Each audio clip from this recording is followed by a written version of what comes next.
అందరూ ఆడవారు అడుగుతూ ఉంటారు, అయ్యా ఇంటిలో తులసి ఇలా క్షీణించిపోతుంది ఏమిటి, దీనికి మనకు ఏమైనా సమస్య ఉంటుందా, తులసి వృద్ధి చెందితే ఏమిటి అని అందరూ అడుగుతూ ఉంటారు. మనం దాని గురించి తెలుసుకుందాం.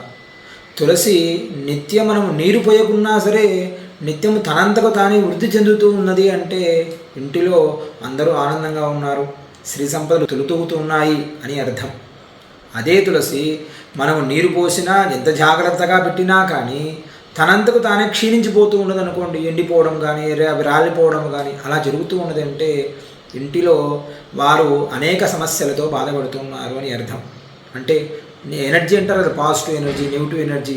అలాగే వారింటిలో నెగిటివ్ ఎనర్జీ ఎక్కువగా ఉన్నది అని అర్థం. తులసి తనంతకు తానే పోవడం అంటారు, అంటే నిద్రపోయిందని అంటారు కొందరు ఊళ్ళల్లో.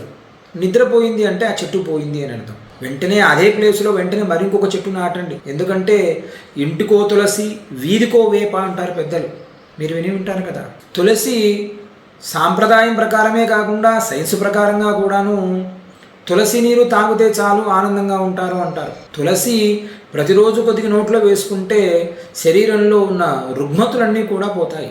ఒకటి కాదు, రెండు కాదు, శాస్త్రీయ ప్రకారంగా కానీ సైన్స్ ప్రకారంగా కానీ ఏదైనా కానీ తులసిలో అనేక ఔషధ విలువలు గుణాలు ఉన్నాయి. కాబట్టి పెద్దవారు చెబుతూ ఉంటారు, నాయన డైలీ కొద్ది తులసి నోట్లో వేసుకోరా, కాస్త దగ్గు ఉండదు, ఆరోగ్యంగా బాగుంటుంది. అదే తులసిని తీసుకుని వెళ్ళి శ్రీ మహావిష్ణువుకు వేస్తాం. ఎందుకంటే లక్ష్మీ తులసి అంటారు, విష్ణు తులసి అంటారు. అమ్మవారికి కానీ అయ్యవారికి కానీ శ్రీ మహావిష్ణువుకే కానీ ఈ తులసి ఒక్క తులసి తీసుకుని వెళ్ళి వేస్తే శ్రీ మహావిష్ణువు ఎంతో ఆనందపడతాడట. అది ఎంత అని చెప్పడానికి శ్రీకృష్ణ తులాభారంలో పూర్వం ఒకనొకప్పుడు శ్రీకృష్ణుని కొలవడానికి కూడా అమ్మవారు ఒక చిన్న తులసి వెళ్ళి వేసిందట. అంతటి మహాశ్రీకృష్ణుడు మహావిష్ణువు కూడా ఒక చిన్న తులసీ దళముతో అమ్మవారి వశమైపోయాడు. అంతటి మహావిష్ణువుకి ఉన్న ఇష్టమైనది ఆ తులసి. కాబట్టి ప్రతి ఒక్కరూ అవకాశం ఉన్నంత వరకు కూడాను తులసిలాగా భావన చేయకండి. సాక్షాత్తు లక్ష్మీదేవి ఆమె, లక్ష్మీదేవిలాగా భావన చేస్తే మీకు సిరి సంపదలు పొందుతాయి. ఏముందండి ఉట్టి తులసే కదా అని అనుకోవద్దు. తులసి వలన మీ ఇంటిలో జరిగే ప్రతి కార్యక్రమం కూడా పెద్ద ముత్తైదు మీ ఇంటికి. అందుకే ప్రతిరోజు చూడండి వెళ్తారు, కాస్త ఆడవాళ్ళందరూ కూడా కాస్త నీళ్లు పోస్తారు, బొట్టు పెడతారు. ఇంటిలో మీ ఇంట్లో ఏ ముత్తైదు లేకపోయినా కానీ ఇంట్లో ఇద్దరు ముత్తైదులు ఉంటారట. ఎవరెవరు?